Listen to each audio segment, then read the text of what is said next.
Assalamualaikum warahmatullahi wabarakatuh. Perkenalkan, nama saya Roman Dani Moreno dengan nomor NIM akhir 044. Di sini kita semua akan belajar mengenal lebih dekat apa itu plagiarisme. Nah, seperti apa materinya?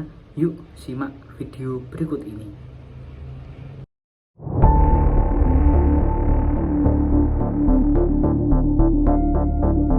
Ternyata banyak baca teman-teman berita mengenai plagiarisme. Nah, sebelumnya teman-teman apakah sudah tahu apa itu plagiarisme?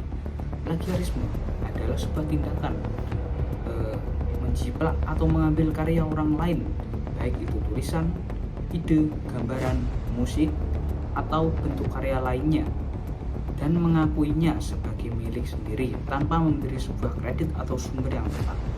Contoh plagiarisme bisa termasuk yang pertama, menyalin teks atau dari internet tanpa menyebut sumbernya, dan yang kedua, menggunakan ide atau pendapat orang lain tanpa memberi atribusi, dan yang ketiga, menyerahkan tugas orang lain sebagai tugas sendiri.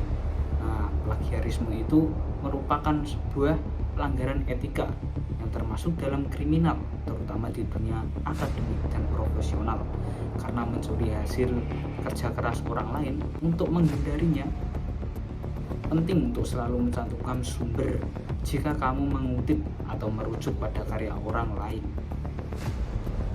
Nah, telah beredar artikel ilmiah Rektor Institut Agama Islam Negeri atau IAIN Ponorogo, Evi Muafiah, yang terbukti melakukan plagiarisme karya dari Kamis Udin Ahmad Alam yang berjudul Informal Islamic Education and its Role in Human Resource Development in Society. Sedangkan artikel ilmiah Evi Muafiah berjudul The Informal Islamic Education and the Role of Human Resource in Community Development.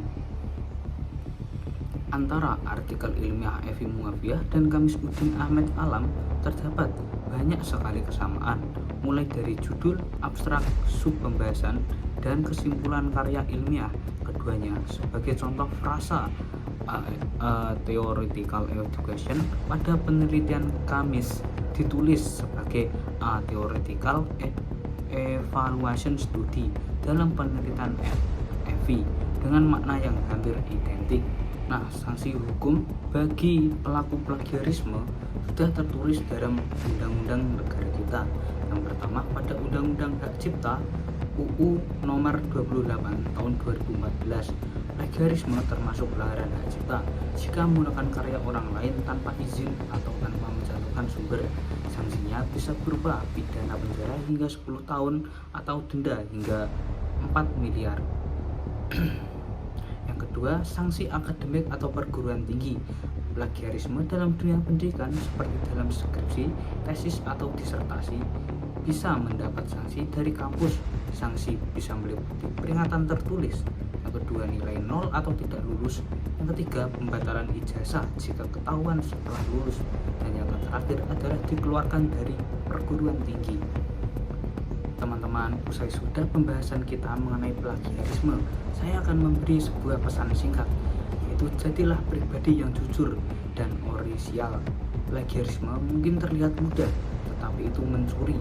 Hargai usaha orang lain dan banggalah pada hasil karyamu sendiri. Karya jujur jauh lebih baik bernilai daripada tiruan tanpa makna. Sekian, wassalamualaikum warahmatullahi wabarakatuh.